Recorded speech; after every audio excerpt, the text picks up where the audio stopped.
Good evening, comrades. Thank you for joining us to Why Marx. We're back. Summer break is over and just as well. We're very much looking forward to restarting discussions with you. And, if you want to make a contribution, have a question, please click raise hand at the bottom of your screen. Tonight, we've got two sessions, two subjects we're discussing. The first one is Kneecap, Irish Belfast-based rap band, and they've released a film, and we're going to have a quick discussion on that, and then we're going to discuss fascism, Trotsky on fascism, and what are the movements today that we're seeing, the rise of the far right. So we're going to start with a Kneecap discussion. Unfortunately, the speaker, Billy Clark, can't be here tonight, so I've interviewed him earlier today. If you want to discuss the issue, you can discuss it with us if you want. So click raise hand during the video or just after, and we can bring you in. So I'm just going to share my video and let's have a look. But not this one. Sorry, I'm going to start again from the beginning. You know what? Apologies. Every story about Belfast starts like this. But not this one. This is Nisha and me. And we found our calling, giving the middle finger to the Brits. This is an Irish interpreter. That. Do you speak Irish? Aye. That'll do. Why don't you just speak the Queen's English? Mighty military and Lennox on the bag of Maloney, Spliffergus Cup and Tay, and it's the E have word on Mark Galler and Yanker, men with the LR for not a true What's lyric? You'll let that come and get it. There's a good studio again. Obviously, it's me short kill later on this. Oh, come on, let's go. American, you'll see you. Don't bring you the Dr. Trainer again. So again, the National Dini, the hip hop in the hair. Tour Coustin, I can't. Can't far. If I. Speak English. There's more Gaelic. Gach, fuckle, Gaelic, and literature. Shephill, Skilter, Sensation. Like I discovered the Beatles. It's a Beatles wish. You speak Irish, but you don't understand the language. No, how am I going him? Because he used.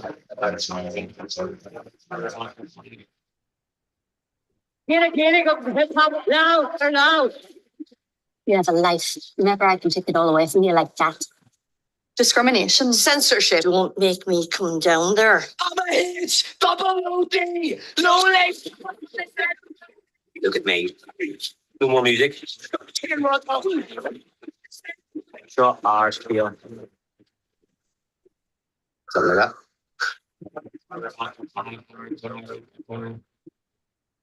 You hear Abbey Roadie? Abbey what?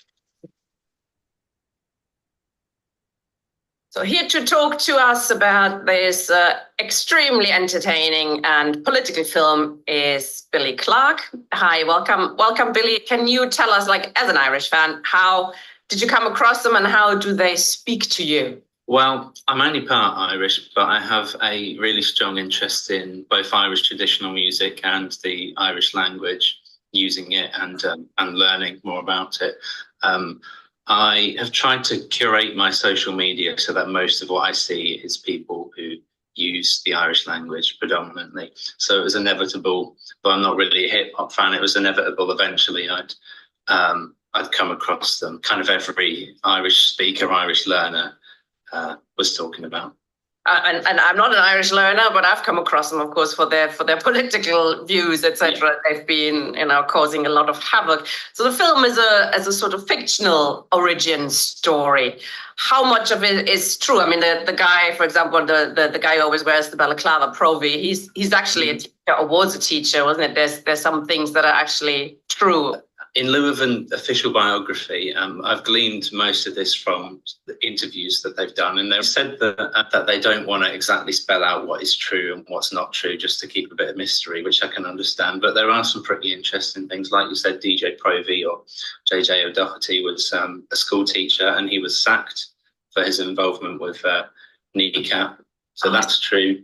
In the opening scene where Nisha is having his baptism in that secret place and the British helicopters find him and they think they found an RIA training camp. That's true. I think the whole getting their heads kicked in by the dissident Republican anti-drugs group isn't true, but they have said that they had death threats from dissident Republican groups more than they did from unionists. So it's loosely based on truth, but it's a mix, as you'd expect. Yeah, it's a big thing in the film that RT, the official Irish channel, banned them. Is that true to your knowledge?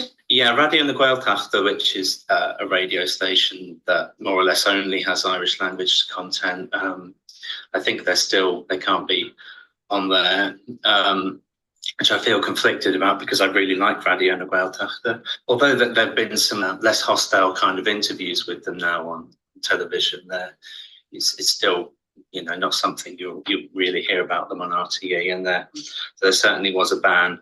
TG Cahir, which is much better television, they have promoted Kneecap a fair bit. There's a funny interview with them on the Late Late Show with Patrick Hilty, and I think that's been really spread around quite a lot. They were told beforehand, not to wear any Palestine badges, I understand, and so they all came zipped up, and then as soon as the live interview starts, they open their tops, and one of the guys that probably has a Palestine football shirt on.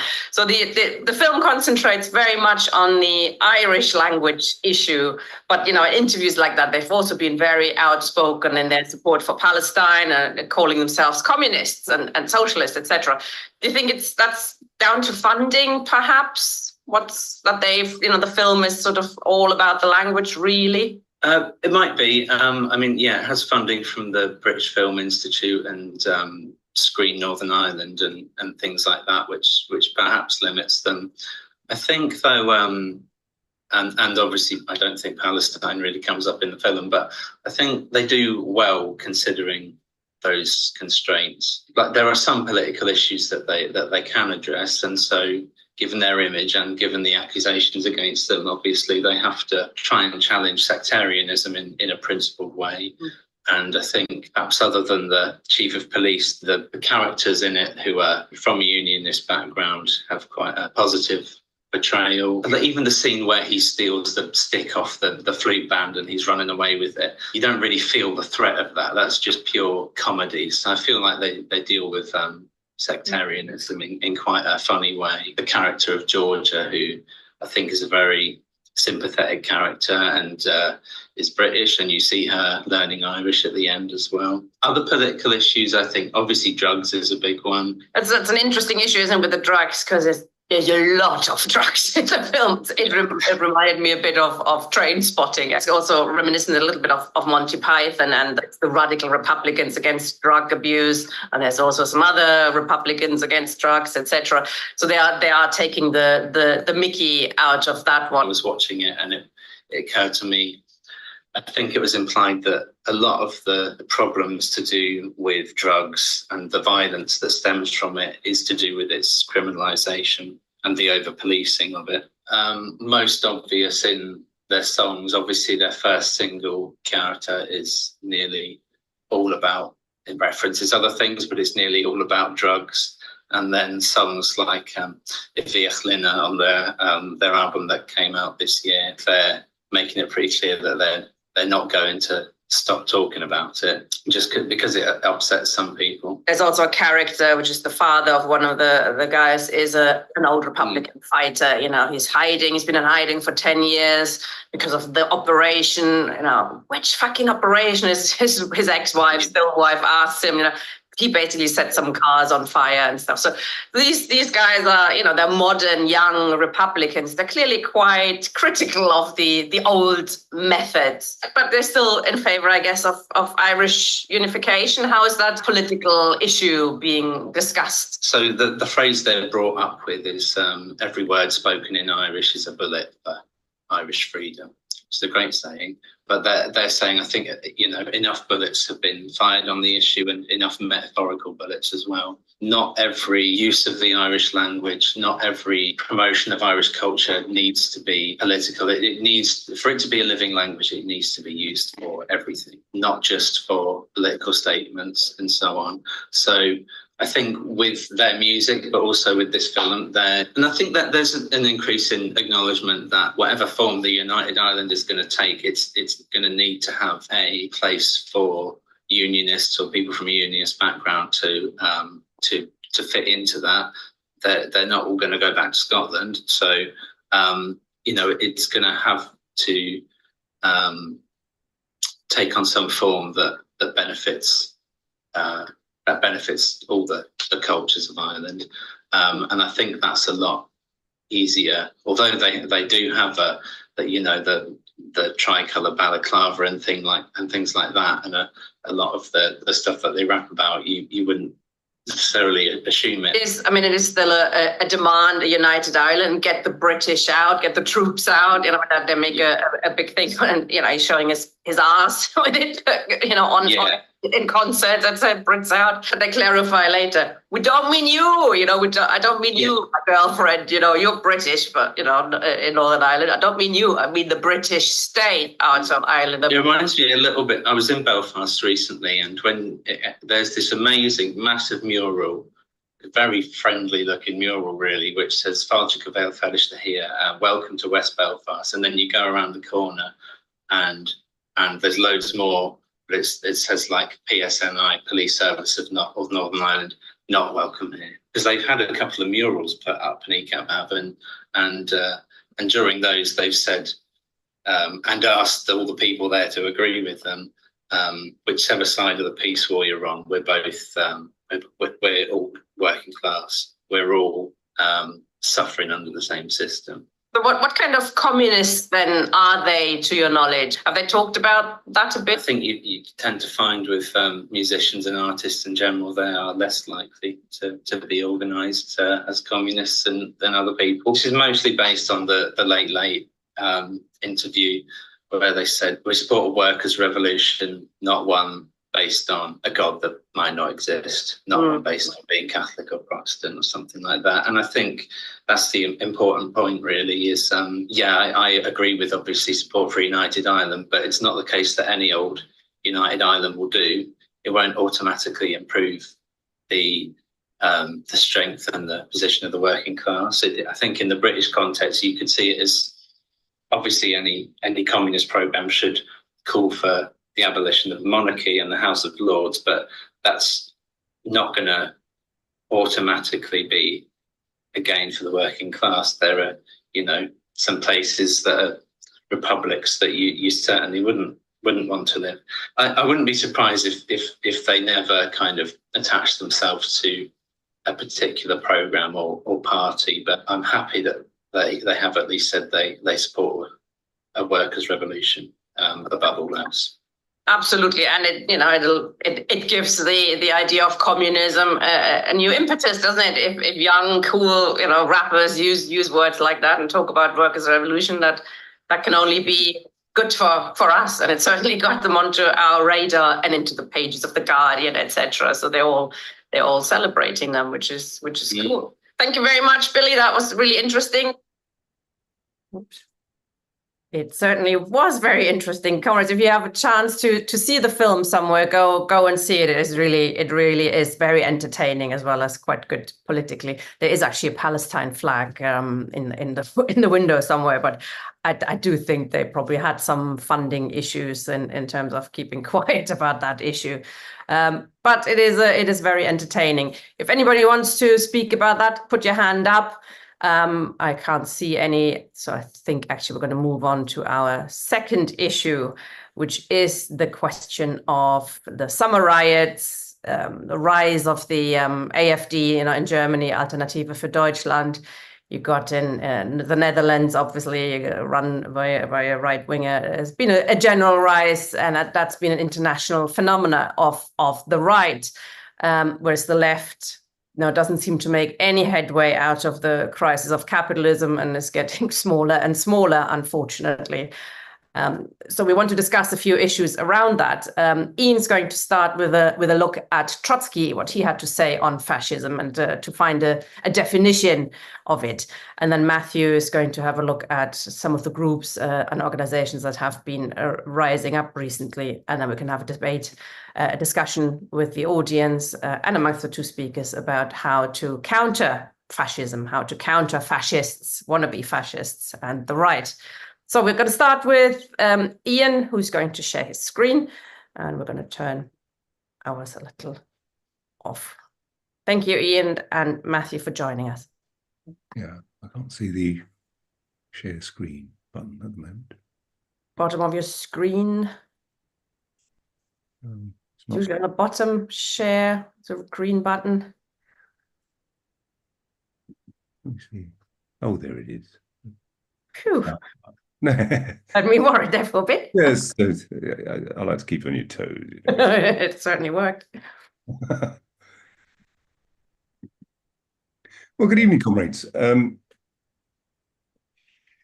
the light of riots and elections of far-right individuals, the upcoming US presidential election, the far right in Israel carrying out genocide on a biblical scale. I think this is an apposite moment to talk about what Leon Trotsky had to say about fascism. There are lots of reasons to read Leon Trotsky. He was one of the finest writers of his generation. But his analysis of fascism is superb, not least of which because, of course, he was writing at the time. This isn't some kind of analysis after the event. I mean, he was there as a kind of witness, as it were, to the rise of fascism and the subsequent consequences. And I think it's important that we appreciate just what Trotsky was saying about it, because I think crucially, for Trotsky, fascism isn't just about being right-wing, nationalist and authoritarian. So, for example, he talks at one point about the dictatorship of Primo de Rivera, who was dictator of Spain between 1923 and 30. And doesn't really talk about him as a fascist as such. He might be right-wing, he might be nationalist, he might be brutal, but he isn't a fascist in the same way that Franco took power, and moreover, certainly not in the same way as Mussolini in Italy or Hitler in Germany.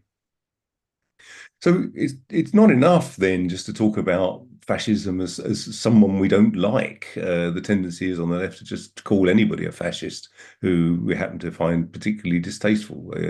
I've heard people like Priti Patel being called a fascist, and of course Nigel Farage is occasionally cited as being a fascist. I don't think Trotsky would agree with that analysis. So the important thing for Trotsky was fascism isn't something that you can really just describe in the way, for example, that Franz Neumann did in his epic book Behemoth. Franz Neumann was a member of the Frankfurt School, and he did a kind of sociological analysis of German fascism.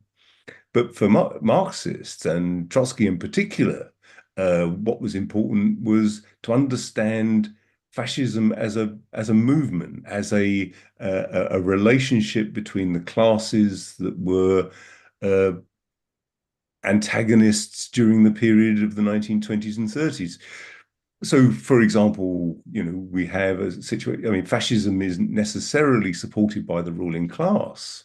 And we wouldn't see fascism being supported necessarily by the ruling class today. It's generally not good for business. But in the context of 1920s Italy, in the context of 1930s Germany, it was important for the ruling class to have a movement that would crush the working class, and above all, crush the organized working class, whether it was in the trades unions, whether it was in social democratic parties, or any other means, and particularly, of course, if it was organized into a revolutionary communist party.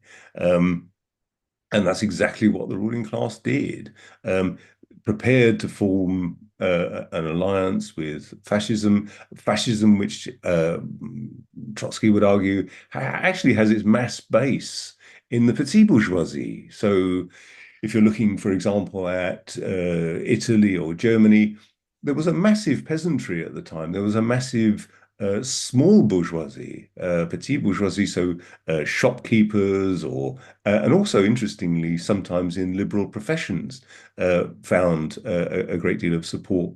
People in liberal professions were significant supporters of the Nazi Party, for example. And some of them, of course, made their careers by supporting Hitler and disposing of the Jewish professionals who they might be competing against. The other aspect of fascism, of course, that was important when Trotsky was writing is that both Hitler and Mussolini had effectively party militias. They had people who would be prepared to go out and fight and kill communists. And this was an important feature of the time. So, for example, when people talk about Tommy Robinson out on the streets in London, I'm not denying for a moment that some of the people out there are fascists or neo-fascists, indeed even neo-Nazis. But to describe it as being fascist in the same way, for example, that Hitler's party was a fascist party, is, I believe, a mistake for a number of reasons. And I think the use of the term fascism as an epithet causes all sorts of problems when you then try to have some kind of relationship to the working class as a whole. And what you're finding, in fact, is that not only are large numbers of workers sympathetic in some ways to nationalism, sympathetic in some ways to the idea of a restriction on immigration. And indeed, this finds its expression in the Workers' Party of Britain or in Sarah Wagenknecht's party in Germany. The other aspect that I think is very important to look at, and we will, is the position of Stalinism and how, although fascism, for example, in Italy predates Stalinism, the Stalinist line was also important in terms of the victory of fascism, in particular in Germany. And of course, the disastrous policy on the part of the Comintern of describing the German SPD as social fascists, preventing the possibility of a unity between communist and social democratic workers on the basis of being workers. And instead, this meaning that any kind of so at no point, for example, did Hitler have a majority of support, and certainly not among the working class as a whole. It was, moreover, widely understood that Paul von Hindenburg, who was president of Germany at the time, absolutely despised Hitler, the vulgar little corporal, but nevertheless was prepared to appoint him as chancellor in opposition to the possibility of a socialist taking power instead. So what we see, for example, then in German fascism and indeed in Italian fascism is really a petit bourgeois base, sometimes accompanied by parts of the lumpen proletariat, that is, declasse elements or unemployed workers, although the majority of unemployed workers, even in Germany, tended to support the Communist Party. And the other aspect I think is important is what kind of attitude should be taken to right-wing populist political parties today. One of the features that was so disastrous in the context of Germany was the idea that somehow, well, if the fascists take power, people will soon see through them, they'll soon fail, and then it's our turn. And that arguably was the almost final straw, really, the absolute disaster, because, of course, immediately Hitler took power, he started to crush the organized workers' movement, leaving the working class in an atomized state. So just let's have a little look at the context then. This is a rather dapper-looking Benito Mussolini in 1917. The bundle of sticks with the axe in it is the fasces. And that's where, of course, the word fascist comes from. It was, of course, originally the symbol of the magistracy in ancient Rome, the kind of power of the Roman state. So there isn't really time to talk about the Italian Socialist Party in any great depth itself, and it would be an interesting subject. But it's worth remembering that actually Mussolini was on the left up until the First World War. He was the kind of leader of the maximalist group, along with people like Antonio Gramsci, prior to the First World War. Reformists, by contrast, were followers of Filippo Turati. And of course, this kind of mirrors the kind of division that you had, for example, in the French the French Parti Ouvrier.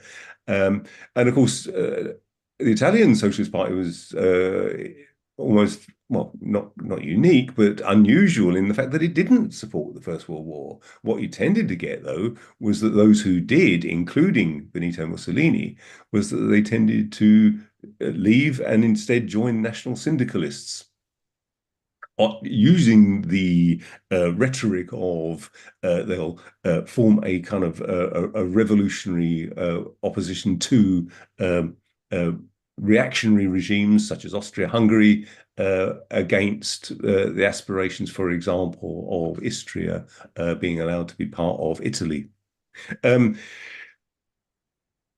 The other important context about the rise of fascism in Italy, of course, is revolution. We often hear of discussion around the revolution in Germany. We'll look at that again in a moment. But of course, in the period from 1919 to 1920, the Biennio Rosso, we see factories being occupied by workers councils being thrown up, and effectively a revolutionary situation in the north of Italy. Arguably, the Italian Socialist Party didn't make nearly enough of this, and what you instead ended up with was a movement which was gradually defeated, and in no small part by the fascists themselves. So especially in Milan and Turin, the main industrial centers of Italy, and there were over 1 million workers involved in the movements around the Biennio Rosso. In July 1919, there was a general strike in solidarity with the Russian Revolution. And this was all against the context of massive unemployment in the period after the First World War, and major disappointment that, in fact, Italy didn't really get very much out of the war, notwithstanding their support and fight against Austria-Hungary. And then, of course, leading ultimately to Mussolini's coup d'etat, the so-called March on Rome in October 1922. So that's the background of not only the Italian Socialist Party, but the background to Italian fascism.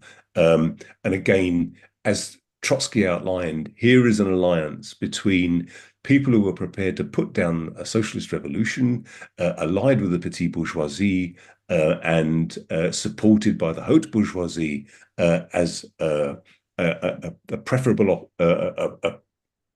alternative to the possibility of a socialist revolution. The story in Germany is perhaps a little more familiar to most people. In 1919, the young German Soviet Republic was drowned in its blood, crushed by really the army and the Freikorps. The man standing next to Hitler is Ernst Röhm.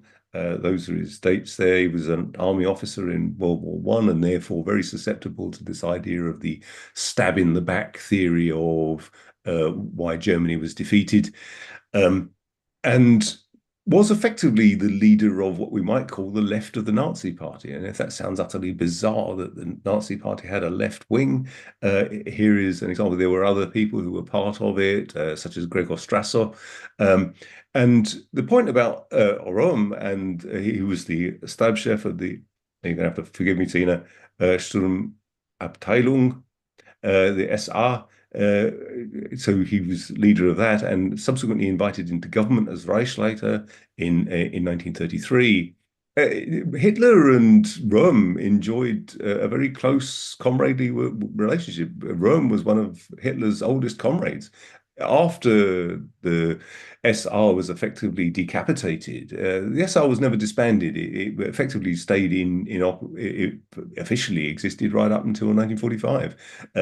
But it was decapitated, and people like Gregor Strasser and Ernst Röhm were executed.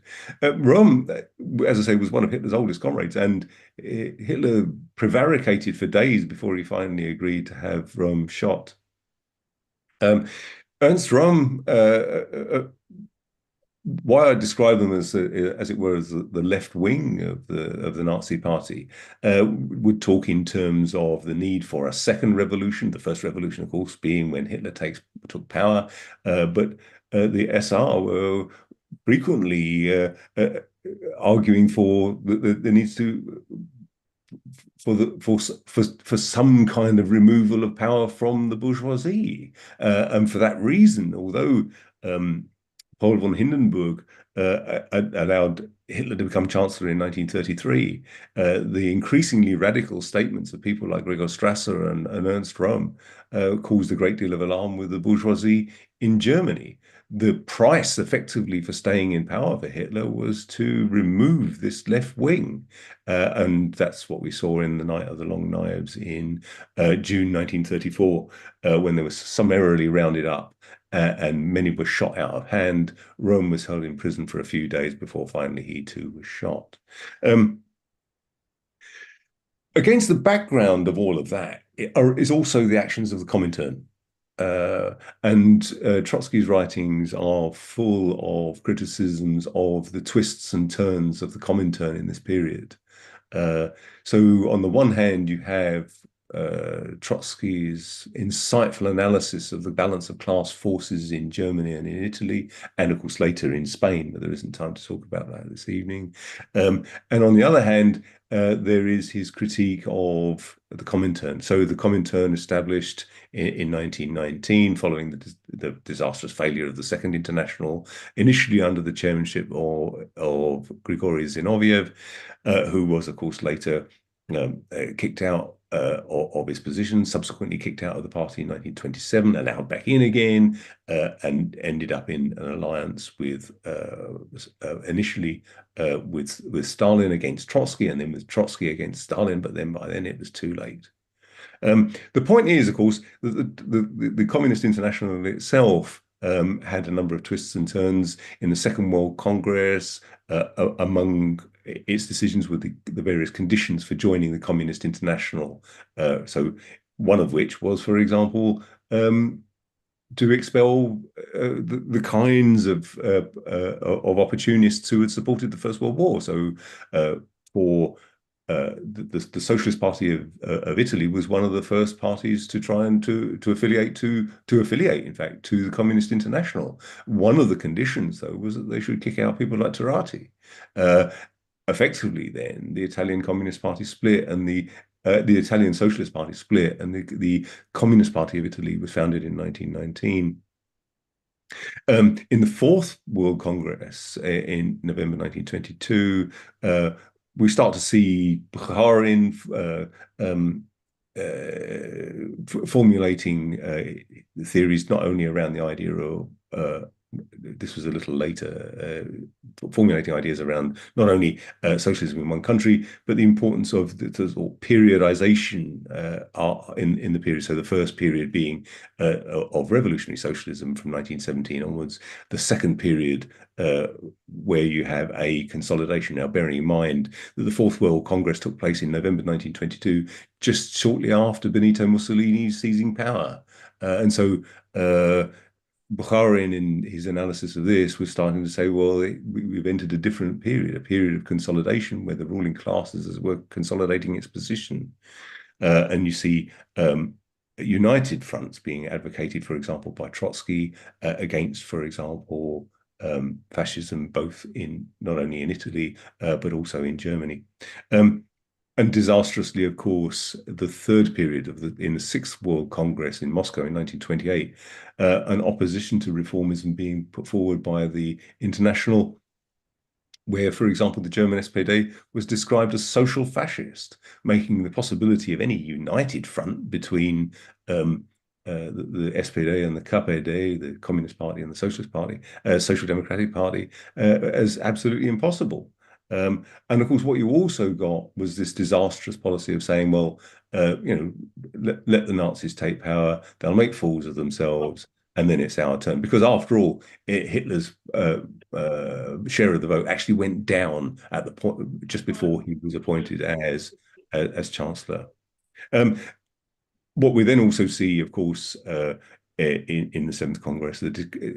After the shock of Hitler actually taking power and starting to smash the organized workers' movement, the so-called Popular Front. So that's a brief outline. The important thing here to sum up is that Trotsky wasn't just arguing that fascism is just authoritarianism, not just nationalism, not just people we don't like. It was a precise analysis of the kind of social forces that were taking place, and a precise analysis of the base of fascism as an alliance, really, between the bourgeoisie and the petite bourgeoisie. A petite bourgeoisie which, under conditions of revolutionary socialism, would be dragged along with the proletariat, which would ally and see its interests as being alongside the proletariat. But in conditions of defeat, becomes, as it were, fascism then becomes the ideology of despair, and supported by the petite bourgeoisie, desperate for the reimposition of social order. Well, what does that say about the present? As we know, in the German elections, we've seen Alternative for Deutschland make significant gains, particularly in the east of Germany. Now, the question is, of course, is it accidental that it is in the east of Germany? Not only because the east of Germany has suffered from deindustrialization as a consequence of German reunification, but also because arguably some of the features that one sees in populist right-wing parties were also features of Stalinism. How else do you make sense of the nonsense of socialism in one country, but as a nationalist movement, effectively as a nationalist position to take? And then the question starts to rise: well, is George Galloway actually on the left? Is Sarah Wagenknecht? So we know that those parties in the Federal Republic of Germany were absolutely hammered. By contrast, Sarah Wagenknecht did reasonably well compared, for example, to the SPD.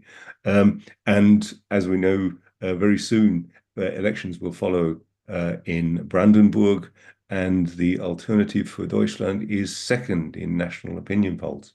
Thank you, comrades. Thank you very much, Ian. Excellent introduction. I've never heard it say like a petite bourgeoisie. That sounds very, very cute. Okay, over to you, Matthew. Right. Okay. Thanks. Yeah. I mean, I think that what Ian said is useful. Is the question, the characterization, in terms of what is a fascist, and how do we characterize the current state? And what I'm trying do is have a run through what we're looking at in terms of Europe, and also, I mean, I think clearly relating to the US as well, and then go through some of the stuff that's happened recently in this country in terms of rights and so on. So in those terms, I mean, what you're really looking at, obviously, is the rise of a far right movement, which is, apart from anything else, very well funded. And you can look through all the different countries, whether that's France or Italy or Hungary, Sweden, and so on. That clearly there is a lot of money in this. Even going down to our own dear Stephen Yaxley Lennon, aka Tommy Robinson, who receives, is actually on a subsidy, for his operations. And a lot of that actually then also relates to what's happening in the US as well, because obviously the rise of Trump and the far right in the US is, then supplies money. It's also a question of, some of the people around Trump, Bannon and so on and so forth, Miller, are actually, very either fascist or very close to being fascist, and are playing a role in terms of organising the far right and the fascists across the world. Whether that's in Europe or in Latin America or in the US. So there is definitely this notion of having an international organisation. I mean, of a larger and more organised type than the left has put together at this point. So in those terms, I mean, but what we're dealing with, I think, is it's a different era, isn't it? I mean, what we've dealt with, what Ian's really dealt with has been the the point to which the ruling class actually ceded universal suffrage. I mean, most countries, I mean, it ceded universal suffrage, etc., and the full version of bourgeois democracy, in which the democratic function was incorporated into the bourgeois state after the Russian Revolution itself. I mean, it was one of those things. They conceded that because actually, in an effort to prevent any social overturn.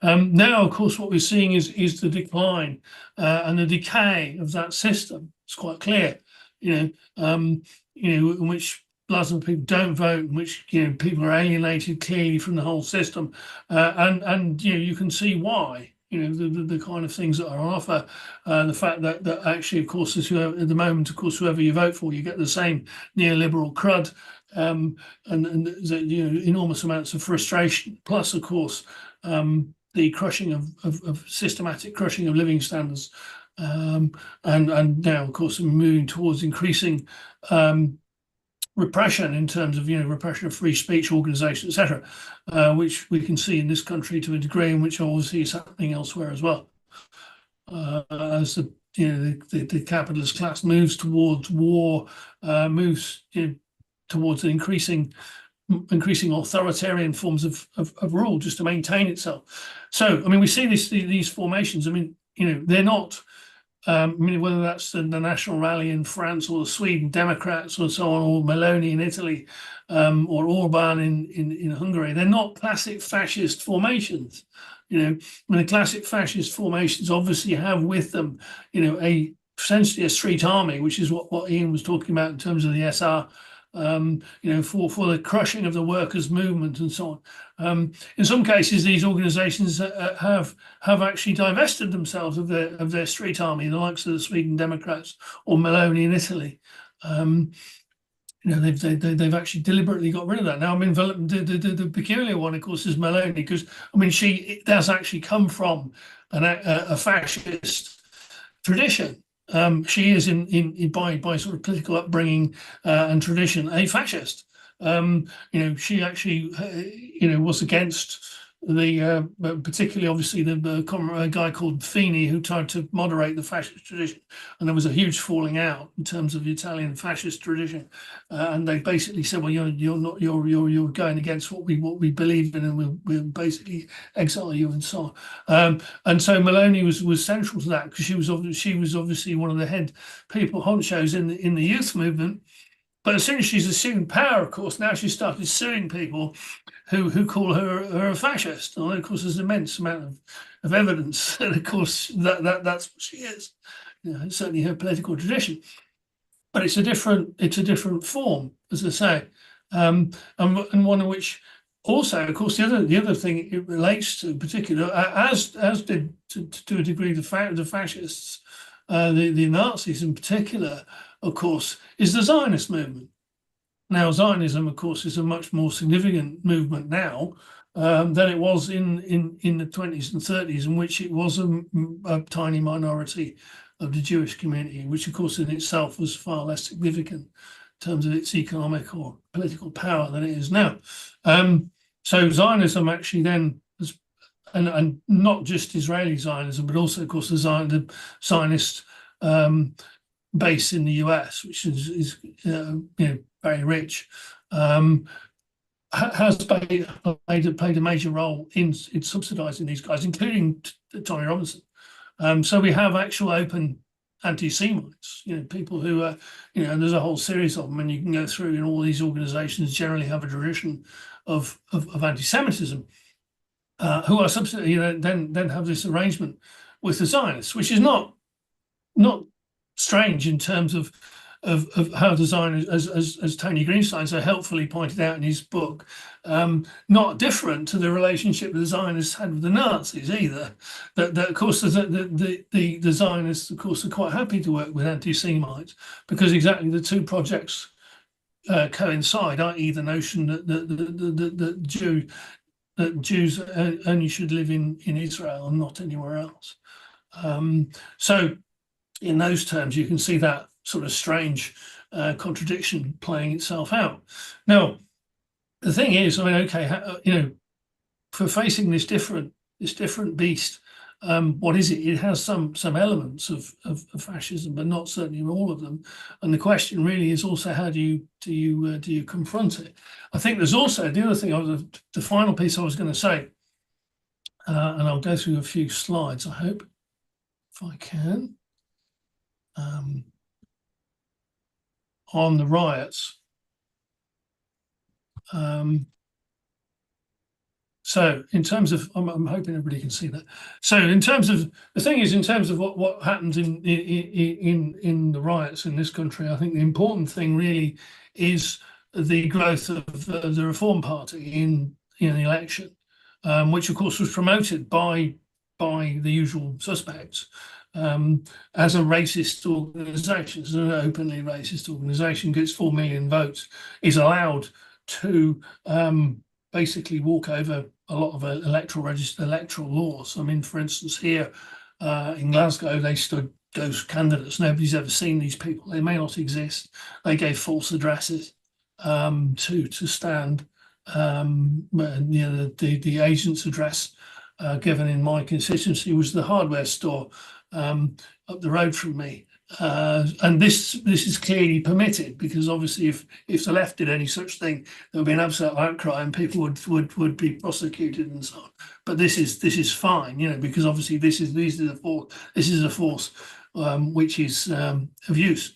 So based on that, obviously, then you have this big Tommy Robinson rally on July the 27th in London, which is the biggest. I mean, unfortunately, it's the biggest gathering of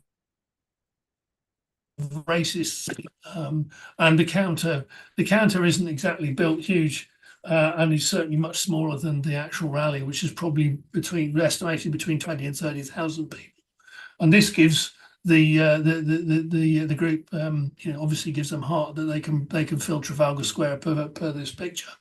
So a day after that, we have the stabbings in Southport, and of course, the difference being at the moment, we don't really have a fascist or a far right organisation in this country. What we have is a series of social media networks, and some people who make a lot of money at that.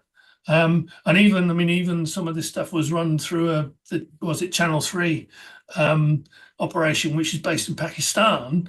And this gave out all this false information about the guy who did the stabbings in Southport. So then what you get is a series of outbreaks in different areas. After the initial gathering in Southport on 30th of July, in which we get people basically coming to Southport from all around the northwest Merseyside and so on, and attempting to attack the local mosque.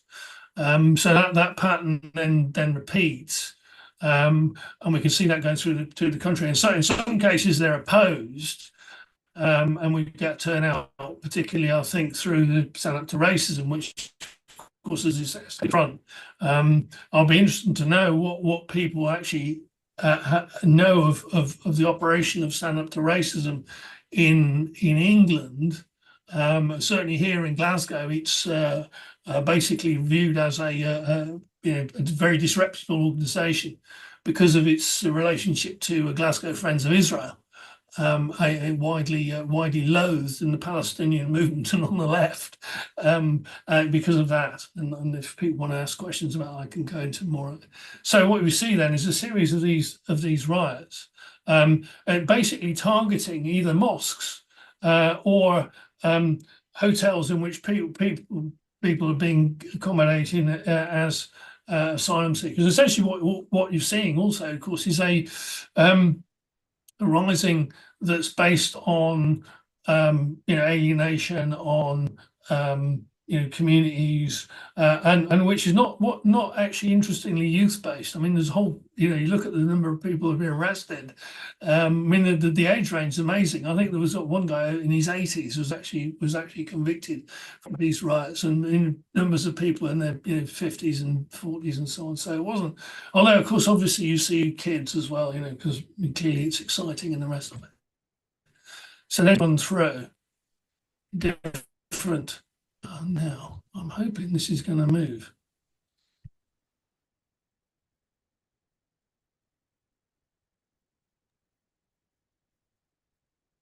come on, business in terms.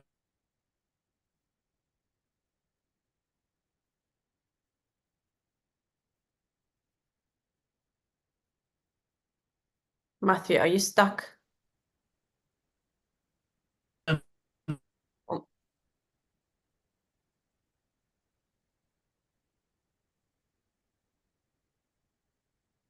Sorry, I think the internet is not great where Matthew is. Matthew, can you hear us? Yeah, I think he's gotten stuck there. Matthew? Okay, I think I have to switch that off. Matthew, I think possibly if you can't hear us, you might want to have to try and rejoin. And I'm going to try to stop him sharing. Apologies, comrades. Oh, there's Ian. Okay, yes, I think Matthew is trying to rejoin, which is good. It might solve some issues. Let's discuss then quickly while we're waiting, Ian, for Matthew. I think Matthew sort of agrees probably with what you would say, i.e. that these are not proper fascist organizations that we are seeing today.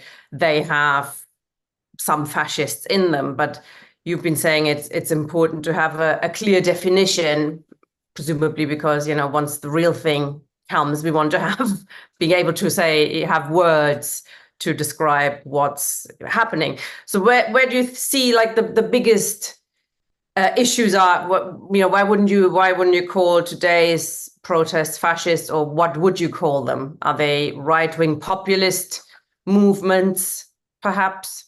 And if we don't call them fascists, does it matter?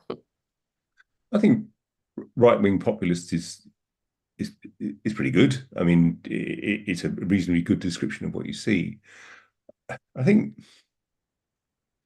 certainly when I've heard people who have expressed support for the Reform Party, they haven't necessarily even been people who have been particularly racist. Racist in the classic sense. They don't think black people are inferior. They don't dislike black people. It's a question of competition for scarce jobs and housing. And that's an important distinction to make. So although some of them are undoubtedly racist, that doesn't mean to say they all are. And what I think what we should be doing, I think, is to drive a wedge between those. The numbers of people who are genuinely fascist or genuinely racist in the sort of people who would support the Reform Party are going to be very, very small indeed. The very worst you can do is to say, well, you're all fascists. So you drive them all into the arms of the more fascistic elements. In a sense, it's kind of the opposite of what was taking place in Germany. You know, a wedge was driven between groups of workers, communists on the one hand, social democrats on the other, but ultimately workers. And the point about the United Front was the idea of uniting as workers against the possibility of the Nazis taking power. And that would have been extremely important. What we'll do if we just talk about the Reform Party as a bunch of fascists, or just point the finger at football supporters who happen to have tagged along to a Tommy Robinson march and say you're all fascists, well, they'll say, well, okay, well, we're fascists then. If that's going to annoy you, we'll identify as fascists. The fact is, though, who are we talking about? We're not necessarily talking about a lumpen proletariat. I don't deny for a moment that. What happened now? The second speaker is gone. Ian, can you hear me? Okay, the second speaker has got a technical problem. Comrades, if anybody's got a question or would like to make a comment, please click raise hand and we can bring you in and discuss the issues further. I think Ian made a point that was also is also a case in Germany with the AfD, where also an attempt was made for a long time to shun the AfD, the Alternative for Germany, Alternative for Deutschland. And basically nobody talked to them, nobody discussed with them, they weren't allowed be invited to meetings, etc. So there was a lot of an attempt to basically no platform them, and that totally did not work at all. So you had, the more you push them aside, the more popular they became. And like Ian says about the Reform Party, I think in the AFD, you have a lot of alienated people and people who want to put two fingers up to the ruling coalition, and they've done that very, very well. So there's a different issues going on there, and I think where Ian was just going to go with this description is also that no platforming is probably not going to help getting rid of them, and no platforming is not going to help demystifying them. Quite the opposite. So if you shut them up, you allow them to look like martyrs. Probably is what he's going to say. I think he would. There he is back. Ian. Good evening, comrades. I've actually suffered a complete power cut, so Oh my God. I'm running on battery power here using my phone. How strange in the middle of the session.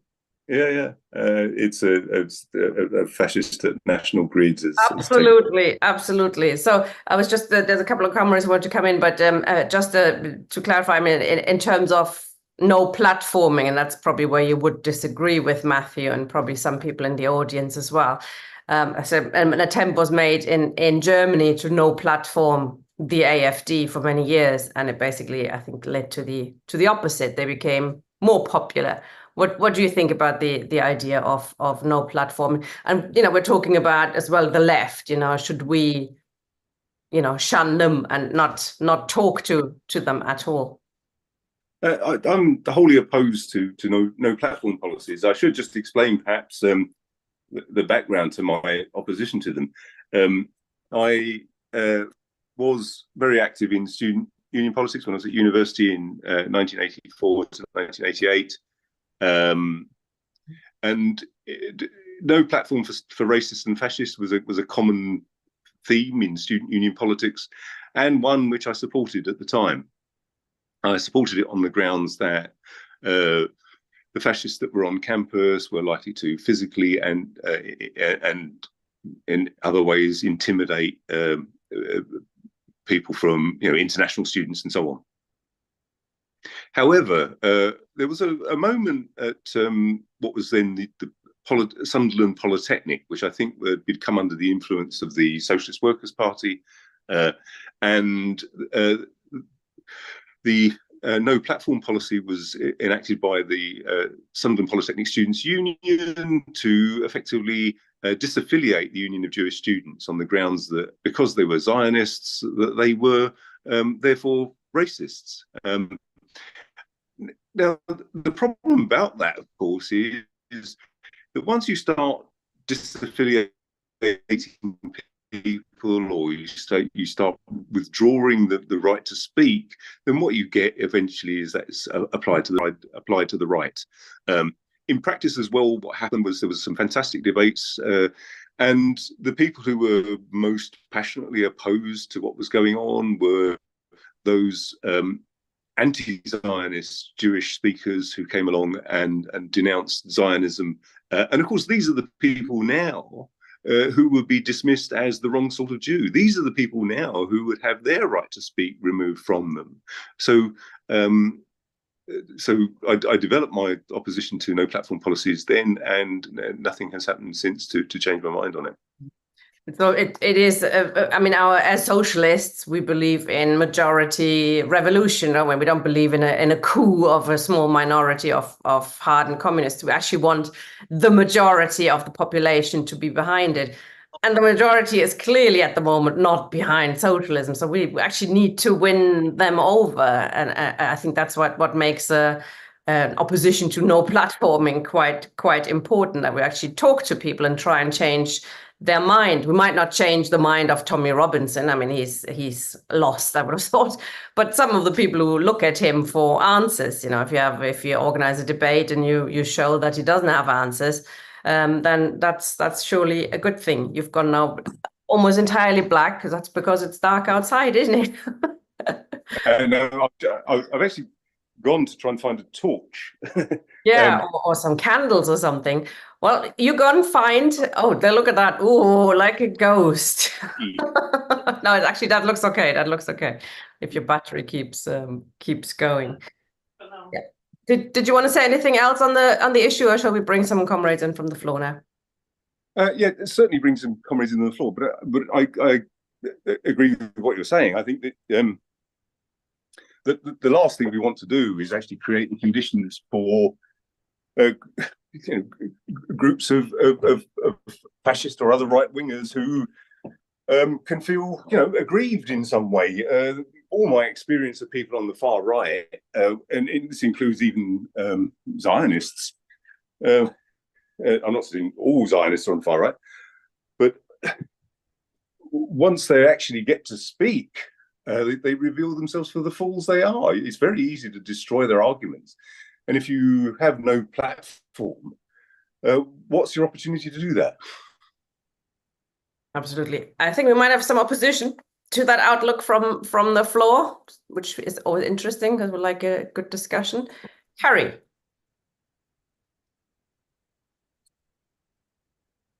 Yes, okay, I think I'm on. Yeah. Hi, I mean, the question is that who benefits from the rise of fascism? And I mean, if you go back to the 1920s, the rise of Hitler that began there, he was supported by the Western powers. And then there was a threat. The threat was the Soviet Union after the 1917 revolution. Today, it's a very different picture because the threat of the interests and the privileges of Western corporations is no longer the Soviet Union. It's from the people. It's revolution and people organizing against the corporations. Now, this far-right ideology is effectively decades in the making. It's been going on. And, my social media, someone put up front page headlines from the likes of the Daily Mails and the Daily Express, littered with, migrants coming in, migrants taking over the country, all new jobs going to migrants, and so on and so on. And that has been building up. And I think there's no question it has got a relatively sizable support amongst ordinary working class people. We could call them the lumpen proletariat. But even when you look at trade unions, if you listen to them, they have a problem with this far-right ideology amongst trade unionists. And the problem they're not doing is they're not really challenging this in any effective manner. They're just trying to downplay it, and hopefully that it'll go away. When you look at today and look at the way Europe is going, I mean, we're really seeing them, in my opinion, the breakup of the European Union, and that is going towards the nation state, and particularly in Germany. Germany being the largest economy is in stagnation, and there's now huge problems within that country. And as I think Matthew and Andy related to, that a vote in the regional Thuringia, but also in Saxony, was the first time that a far-right party has taken power in that region effectively since, I think, in 1932 when Hitler came to power. And the size of the vote was around 30%. It outdid the SPD and the Greens, the Free Democrats vote put together. That's a very, very serious development. And that's going on. I think, to be honest with you, the perspective within Europe is unfortunately towards that trend as Europe breaks up more and more towards the nation state. One of the problems is, one, is the conditions are ripe to build the far right. We have governments all over Europe that have followed the same agenda, just like the UK. They're not going to seriously deal with the fundamental problems in this country. It's not going to happen under Stammer or any other government. It's going to be more of the same as vicious attacks on the working class. That is going to feed into the far-right agenda. The second thing is, and this is what's happened in Germany and indeed other countries, is these social democratic parties are effectively not challenging it head on. They're playing into it. They're moving themselves alleging that there is a serious migrant problem, refugee problem, and they themselves are out doing it. They themselves are saying, okay, we need to stop the boats coming in, we need to deal with the migrants coming in. It's a serious crisis. And that is feeding directly in to the far right ideology. It's almost reinforcing their program and aiding their program in building the far right. So the Labour Party is, by the way, no exception to that at all. They're feeding exactly the same thing. The big question is, what do we do? They've got the mass media. Farage has the mass media. Trump has the mass media.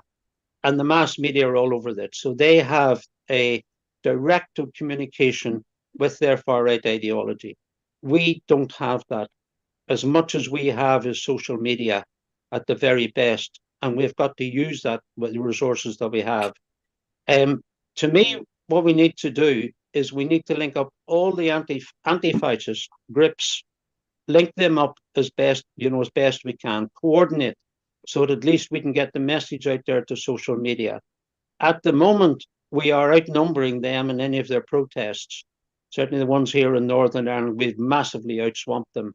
But that's not to say they're, in my opinion, I believe they're still winning, even though they're small numbers. They're winning the war. We may be winning a battle, but they're winning the war in this game. And we need to start getting out there on our platforms, getting the message across, directly taking this issue amongst the people, but linking it up internationally, because our resources are very small. Their resources are massive, but we need to take them on. In my opinion, and maybe I may disagree with Ian on a lot of things he said, these are fascist groups. Farage, I don't care what you say about him, his agenda is fascism. Trump's agenda is fascism. The coup attempt, he has already said that he will actually, if he becomes president, he may well ignore the American Constitution again. Fascism. Italy, that is a fascist organization, government in Italy. And we're seeing it now in other countries, possibly now Germany. That is the trend. This is serious in my opinion. And it's up to us really to take them on by uniting and taking the message forward in the only way possible, through social media and public protests. Thanks, Tina.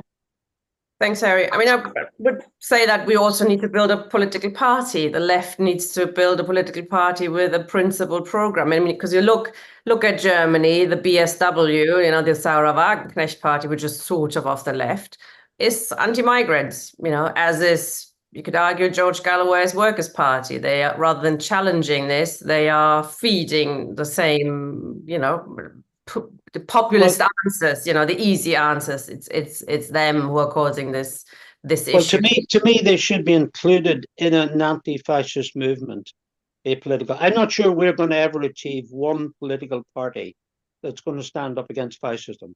I can't see that happening. I just can't. We're too split. The socialist organizations are splintered. We're all scattered, and we won't. But we've got to try to work on this issue together. So by all means, but I can't see one party. I just can't see it, Tina. I can't see it. Can't see it at the moment, unfortunately, but it is what is needed. Ian, what do you think? Can you hear us, Ian? Ian is stuck again. I was going to mention also, which hasn't been. There's a couple of things. Firstly, So you were stuck, but now we can hear you again. Go on. Go on, Ian. The first thing is, internationalism is not some kind of add-on part of the Marxist program. If we're not in favour of socialism worldwide, the idea that you could achieve it in Britain or even the European Union is fanciful. If you couldn't achieve it in the Russian Empire, the size of 1/5 of the land surface of the world, what are our chances in some smaller country? So it's internationalist or it's nothing. The other aspect of it, of course, is if we look at what are the competition for scarce jobs and housing. I mean, we're looking at people who are, how desperate do you have to be to spend every penny you've got trying to get across the channel in a dinghy only to be shoved in a detention centre. And for that to be preferable, how bad does it have to be from where you came from? I can understand it for a lot of people. So what do we then do? As communists, we have to have a plan for the world. There has to be a plan for the redevelopment of those areas which have been completely destroyed by capitalism in general, imperialism in particular. And on the question of imperialism, we also have to look at the effect of imperialism on our own populations. I mean, the fact that British workers have been supporting the Reform Party should be of concern. But and of course, if we're to explain it, an explanation, I think, rests not with mass psychology or something. I think the explanation rests with the imperialist history of the United Kingdom and now, of course, the United States and other countries in the world. The question is, to what extent are people prepared to defend their petty privileges against other people? Certainly, when working in the health service would collapse overnight without the excellent work of many migrant workers there, many of whom have been expressly recruited in India, in Africa, to make up workforce shortfalls. The other aspect of it, and as I say, this also applies to things like the Workers' Party of Britain. It's not accidental that Ernst Röhm, for example, was a member of the German Workers' Party. Fascism often dresses itself up in a socialistic garb. It's not accidental that the Nazi flag was red. It was a deliberate choice to pass oneself off as a socialist in some way. It is an important part of the fascist playbook. Now, again, I'm not suggesting for one moment that George Galloway's Workers' Party of Britain is fascist or fascistic, but I do think that it is extremely worrying that they should embrace, for example, bits of British nationalism to suit themselves. I mean, the Workers' Party's logo was clearly influenced by the Royal Air Force roundel. This is whatever else this is. This isn't communism. This isn't a communist party. This isn't a Marxist party. But at the same time, we as communists have to make that critique, and we have to argue for internationalism and a communist transformation of the world. Otherwise, we just end up in the numbers game. How many immigrants is enough, or too many, or whatever else. Thanks, Ian. Yeah. Sorry, I think it's also worth discussing that it's not just the issue of immigration. I think that makes the organizations like the AfD attractive to so many people. Like in Germany, it's the main opposition party when it comes to the war in Ukraine, for example. They are putting forward, motions everywhere, etc., and organizing demonstrations against the war in Ukraine, whereas the left, the Linke Party, is extremely quiet on it. Sarah Wagenknecht as well is her party is outspoken, but I think that also is reflective in other countries where the left is not challenging those issues and is walking behind imperialism in its various adventures. Israel, Palestine, another issue. That's not where the AfD is so strong, but that is a huge, in Germany, it's a huge issue, the Ukraine war, and lots of people are not in favor of it anymore. And yet, the pipeline was blown up with, it looks very much the cooperation of the German government and, denying German people and industry cheap gas, etc., all for a war that is unwinnable. So that's another issue we should say. It's not just about migrants, because there are other issues at stake here. Okay, there's a couple of people with their hands up, and I also can see Matthew seems to have been able to rejoin. So let's take a few questions from the floor and then bring in Matthew again as well. Hi, James. Hi, yeah. I remember going on the anti-capitalist resistance website. They had some good articles. I think I forgot to mention like the United Popular Front in France, an alliance of Greens and Socialists and Communists. So, and I think feminists as well. So I think there is some sort of hope, especially when you look to France, where they look like they were far behind, and there was some sort of grassroots movement. So it's good to see the Greens and the Socialists and Communists uniting. Have you finished? So I think you have, yeah. Good to have you. Thank No, you. no, but sure. I'll take a couple of other people. Adrian, a woman. Women get positive discriminated here. Hi, Adrian. Yeah, well, I'm a U.S. Trotskyist, and our party has existed since the 1960s. And currently, the thing with Trump and Biden, they're both, totally in with murdering the Palestinians. And so they are, very classic ruling class capitalist parties. And with this current election, obviously everybody, a lot of people are terrified of Trump.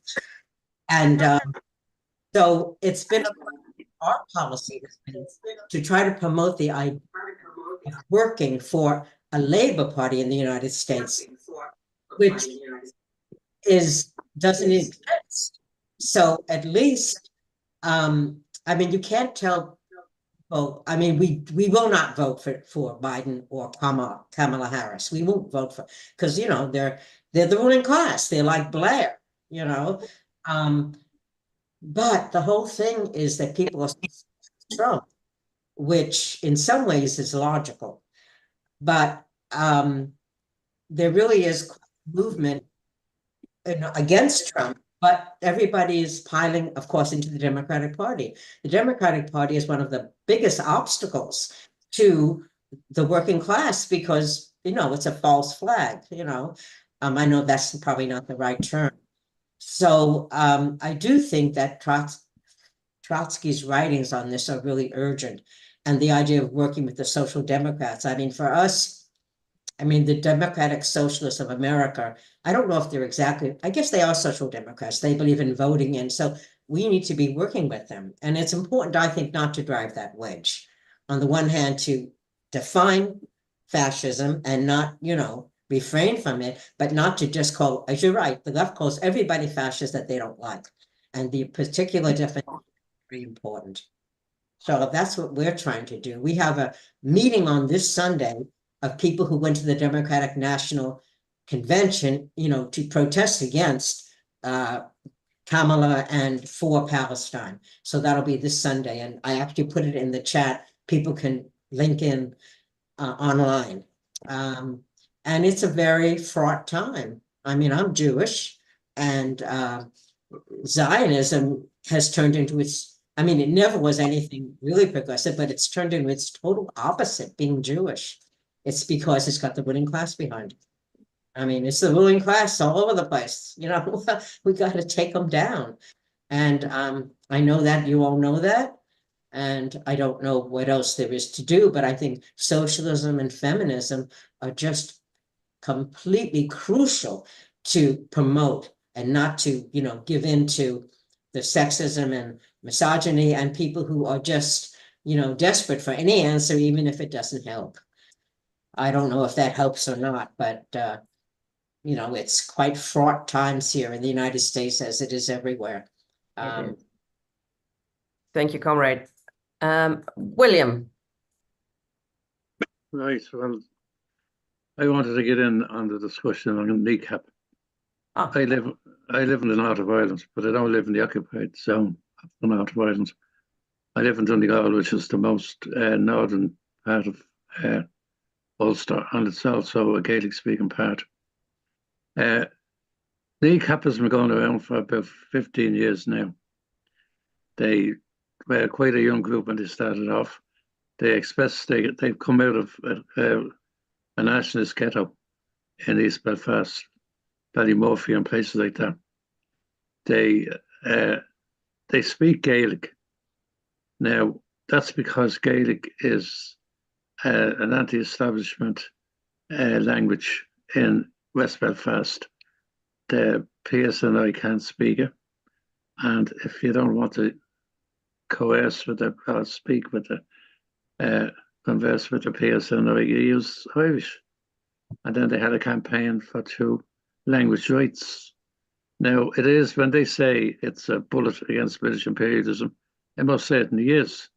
Now, they have their own accent of Irish, and where I live, it's known as a Gaeltacht area. A Gaeltacht is an area where Irish is the vernacular, but the local people say they speak Gaeltacht Irish. And the reason for that is they would have learned it off their fathers and their uncles and their brothers that would have been locked up in Long Cash and imprisoned without charge and all that sort of thing. And that was a way that inside in the prisons they were able to not cooperate with the authorities in the prisons. So they really developed their own type of language, their own accent anyway, Belfast accent. Like I speak Gaelic with a Dublin accent, and that's because I'm from Dublin. But the people say I speak book Irish because I learned it out of a book. Now the thing about the Irish language is, it died during the famine. 75% of the people spoke Irish before when the famine started, and only about 30% spoke it at the end of the famine, which was in 3 years. The famine killed the language. It reduced the population from 8 million down to 3 million in about 4 years. Now, people that had native Irish speakers and learn Irish as a second language, Irish people find it's a very it's a very spiritual thing. They get they're learning about themselves, and they realise that the English they speak is really laced with Irish because they have a grammar, and a lot of the grammar in English that's spoken in English-speaking parts of Ireland is actually Irish grammar. Sometimes the British say that the Irish speak backwards. That's because, well, I'll give you an example. If you were talking about a small boy in English, you would say, if you were talking about the same boy in Irish, you would say boogle biog, which is boy small, and that sort of thing. And when the Irish came after the famine to England, so the migrants, they were learning English, but they were using Irish grammar. And the English used to laugh at them. Oh, everybody's saying he's talking backwards and all that sort of thing. But the Kneecap is going for about 15 years, and Kneecap now is causing a revolution among the Irish youth.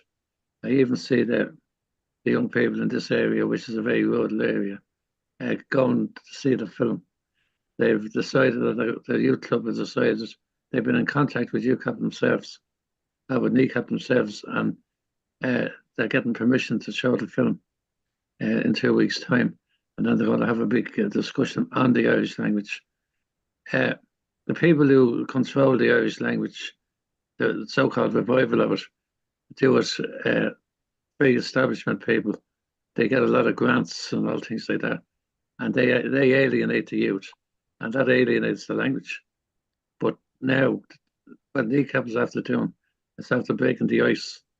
And the young proletariats are now and the younger people, the younger generation, are beginning to use Irish and see the qualitative value of the language. And it's not only in Ireland. They've already made £1 million, and it's only out since August the 8th, which is not even a month. And it's all over America. It's all Irish ethnic groups in America and in England too, and some of the left-wing groups in England.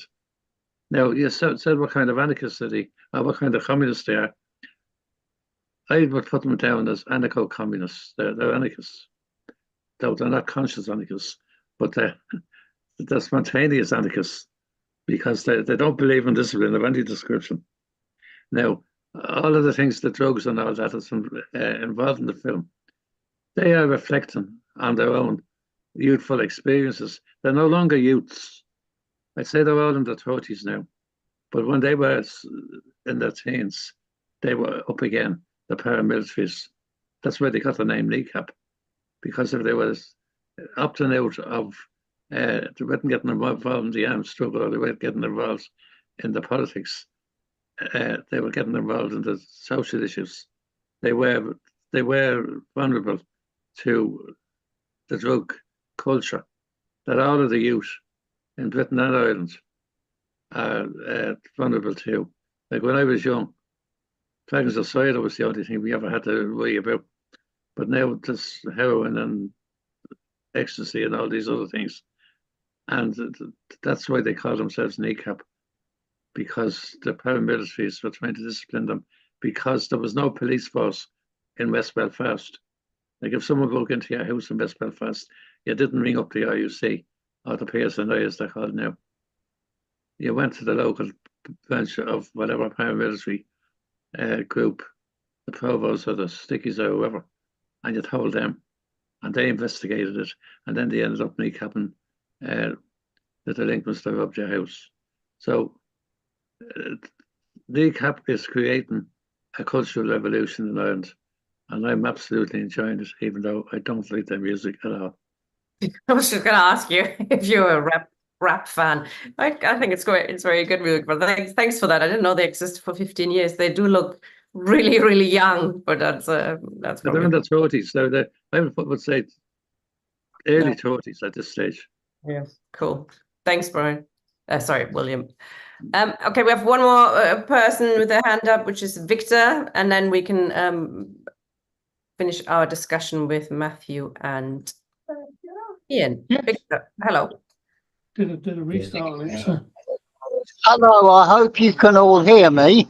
Yep. Would like to take his Listen, we can only hear, I can only see the top of your head. Fact about I don't think your internet is very good, Victor. Right. Yeah. I would like to one glaringly obvious fact that seems to have been totally censored, not only by the establishment and the mainstream media, but to my great surprise, much of the left media as well. And that is this: the question of why terrorism charges have not been applied to the actually Leninist rioters. It would seem odd at first, wouldn't it? However, it's intriguing that these riots waited until a few weeks after Stormtrooper was elected Prime Minister before they happened. They happened aided by false propaganda. And in the intervening few weeks, we saw a Muslim leader, Mr. Chowdhury, given life imprisonment on terrorism charges.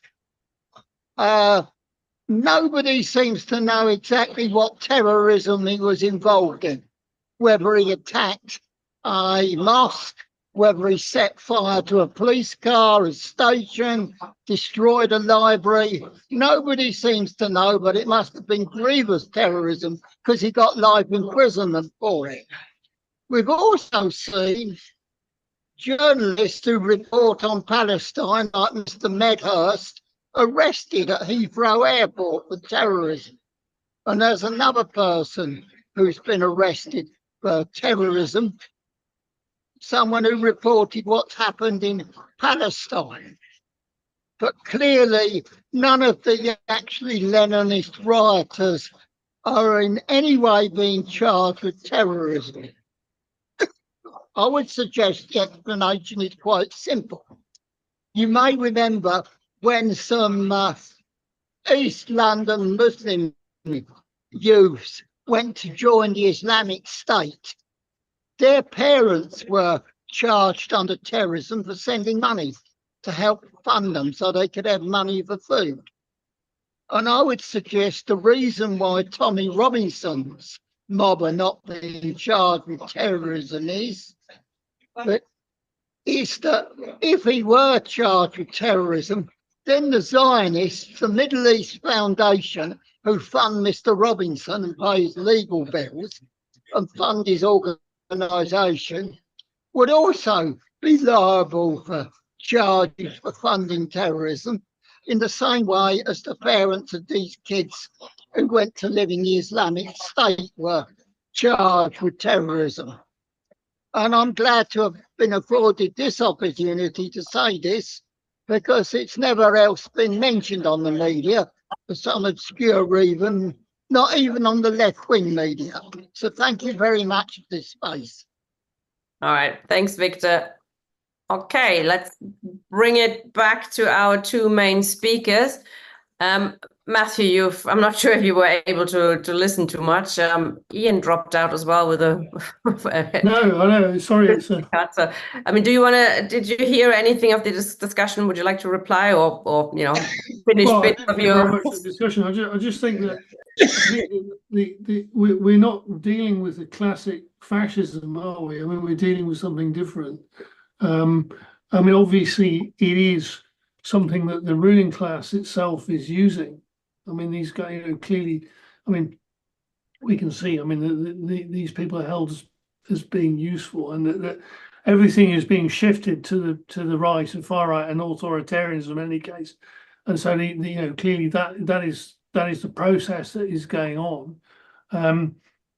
So, I mean, in those terms, it is different, but obviously it requires a response in terms of, prevention where possible, but also, of course, really the real thing is the left has to get its act together and present an alternative, because obviously the ruling class itself is driving the process. Yeah, I mean, you missed the discussion we had on no platforming, which I think is where you possibly disagree with Ian. So it would be interesting to hear your point of view. I mean, let me just put to you the usual argument from people like myself and Ian would be that not platforming drives. If we don't expose their ideas, it drives them underground. It makes them look like martyrs, which is something that we could argue happened with the AfD in Germany, that it was shunned everywhere and it just grew and grew and grew. Whereas if you take them on, if we take on, for example, if Tommy Robinson would come here to discuss with us, we could show that he's got stupid ideas. We could show some of his supporters, we could maybe change their mind, etc. Why do you think we have to draw such a sharp line to as socialists who want to win over as many people as we can? The problem you've got really is, of course, these people are not, in many cases, not particularly interested in the exchange of ideas. They're interested in intimidating people. And you can see, I mean, even in a city like Glasgow, you can see, in which we don't allow these people to march around or physically, and in most cases, I think we've had a certain issue with some of the Rangers fans in recent time, which has also been because of this upsurge. They've seen themselves the confidence to try and intimidate people. And the effect of that, you can see that coming through, in terms of people's activity in the Palestine movement and how they see, can they walk the street and all that sort of. And so, I mean, in those terms, we have to stop the manifestations of this kind of thing in terms of, racists and so on, and the far right actually, operating on the streets. Because it actually, that they intend to stop us, and they intend to stop people from our side from being active, and particularly to victimize people of color and so on. So I mean, there's no way you can allow that. And I mean, the thing is also, I mean, in terms of I spent together with the number of other comrades, we spent every once a week for a year outside a hotel in Erskine. Because the fascists were all the local racists and one or two who were organised by one or two fascists and so on, were attempting really to stage, some kind of attack or just at least try and build something around a protest around the hotel, in which asylum seekers were being held by the Home Office. No, I mean, there's no way you could allow that. And actually what happened, of course, is the actual organised fascists got fed up because we managed to stop them, and they went away, and leaving these sort of very local racist nutcases. There was all, we always outnumbered them. Well, unfortunately, we didn't have the ability to just remove them, which we would have done if we could. But I mean, there's that's the problem. I mean, it's not. in those terms, it's not an exchange of ideas. It's about, who actually has the right to walk down the street, and what streets, and do people have the right to exist without being attacked? So just won't allow that sort of thing. And the thing is, I mean, in the tradition here in Glasgow is we just won't allow them to move. I mean, you heard of the EDL? There was a Scottish Defence League. It appeared on a bus in Buchanan Street bus station. It went round the corner to a small pub where it was pinned down by about 1,000 people, and the cops told it to get back on its bus, bugger off. It's never been seen again. And it's actually, as I say, that's important, because it's one or t'other. It's us or them in these cases. I mean, self-defense and defending vulnerable communities is, of course, is a given. I think that's we're not have different opinions there. Would you like to respond to what Matthew said, Ian? Exactly. So, holding the streets and stopping the fascists is one thing, but calling for more laws, for more repression, or saying no platform, therefore nobody should be allowed to speak, or you shouldn't, is something quite different. When you start calling upon the state to defend us from fascists by introducing more laws, we can guarantee that will eventually be used against the left. A number of people have been saying about how weak the left is and how fragmented it is, and of course that's absolutely true, but there are reasons to be cheerful. When the riots broke out and racists were attacking communities, vast numbers of people turned out in response, and I think that's magnificent. Whether they were organised by Stand Up to Racism or whoever they were organised by doesn't really matter. A lot of it was really quite spontaneous. Once the word got out that the communities needed to be defended, people turned out in very large numbers, and made the fascists look ridiculous. And here I'm using the term as a kind of pejorative term. Again, I think we should be more precise about the use of things like fascist or whatever. But nevertheless, that doesn't mean to say there aren't fascists among them. The question is, of course, could they take power? What would the ruling class do? Now, you might get a situation where, for example, Donald Trump takes power. But what then if he chooses to try and act against the Constitution? The Constitution trumps the president, if you'll pardon the pun. And from that point of view, things like the Supreme Court, as part of the whole kind of separation of powers, would have a part to play. It's not inconceivable that a Donald Trump that actually tried to overturn the Constitution unconstitutionally could actually be removed from power. That would be interesting. Now, the idea that the US president has unlimited power to just simply dismiss the Constitution, dismiss the Supreme Court, and so on, is fanciful. There might be a lot of very reactionary people in the United States, but there are vast multitudes of people who would defend the Constitution.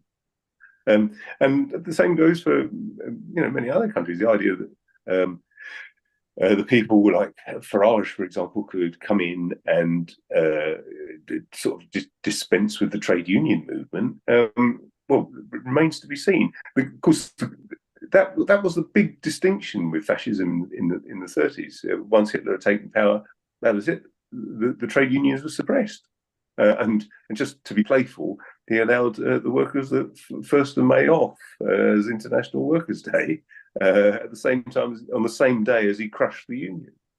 And that fragmented the working class. The question is whether someone like Nigel Farage or the Reform Party or even the Tory Party could do such a thing. My feeling at the moment is not, but absolutely it's vital that we're not complacent about it either. Absolutely. That's an interesting question, isn't it? Could they take power? And then looking back historically, I mean, as you described early on, fascism came about in order to crush the strong working class movement. That's why the bourgeoisie felt it had to turn to fascism. You know, the working class, the left, the socialist, the communist parties were so strong. They constantly challenged for power. They couldn't take power, but they constantly challenged for power. And the countries were ungovernable. And so a part of the bourgeoisie had thought it had to take the decision to turn to fascism actively. I mean, the left is nowhere near that at the moment. There is, you know, it looks like there is no need for the bourgeoisie to support fascism and to support anybody like Nigel Farage, etc., to implement his whatever ridiculous program he has, or the AfD, which wants to expel millions of people from Germany. Matthew, do you think that even without, you know, a strong working class, that the danger of fascism rather than fascists and right-wing populists, is it a real danger at the moment? Well, I think, I mean, I just to answer one of the points that Ian made, I mean, the problem about the US Constitution, of course, is that the US Supreme Court did actually rule that the president, by which they mean Trump, is immune from any action against any official act. So, I mean, you know, as was pointed out, you know, it means that he could officially order, you know, people to be locked up or killed in large numbers, which, of course, he's already said he wants to. You know, and in terms of, you know, the problem being, of course, is the system itself is in such a parlous state that the ruling class is prepared to move towards, you know, some pretty heavy duty authoritarianism, but precisely in order to maintain itself. I mean, under conditions in which, I mean, you know, if you look at it, I mean, the US is in a bad way in terms, you know, economically and in terms of its power in the world. It's actually, you know, the whole thing is on very shaky ground. And so, I mean, hence its extreme determination and through to its vassals. Like the UK and Germany and so on and so forth, in defending Israel, you know, despite whatever vile things it may do, you know, and as you know, obviously as Israel is a key element of the imperialist control of the Middle East. So in those terms, yeah, I mean, I think it's obviously the situation is different. But we still face the issue of the use of, you know, to clamp down on organisation, on democracy in particular. I mean, the whole question of the issue of, you know, will the US still be some form of a democracy is live. There's no question of that. So, and if that happens, obviously, then that affects the rest of the world drastically as well. And I mean, there's no the Democratic Party is no defence to that. Obviously, they're you know in hock to the same ruling class. So in those terms, it's going in that direction. So yeah, I mean, you know, different but still dangerous is what I would say. Farid, you've got your hand up. Do you want to speak? I've allowed you to talk, so you could speak now if you wanted to. It might have been a... sorry, comrades. I mentioned that it was an accident. Oh, sorry. Okay, you. apologies. I didn't see that in the chat. Okay, Ian, do you want to sum up perhaps the discussion tonight? Yeah, I mean, the ruling class rules. And it's a real thing. It doesn't do it necessarily by a committee. It doesn't necessarily do it in a kind of conspiratorial kind of way. It isn't, but there really is a ruling class, and it really does rule. It will use things like dividing the working class by getting them fighting over the crumbs that fall from the rich man's table quite readily as a tactic. And for example, you know, the ruling class has no problem with immigration. It has no problem with the idea of undercutting workers' wages. But what it will do at the same time is seem to face the other way and say, oh, no, we want to keep the immigrants out. The Conservative Party has never reduced immigration, despite the fact that the Conservative Party, I mean, I'm old enough to remember some of the most grotesque racist nonsense in the 1970s, where forced repatriation was official Conservative Party policy.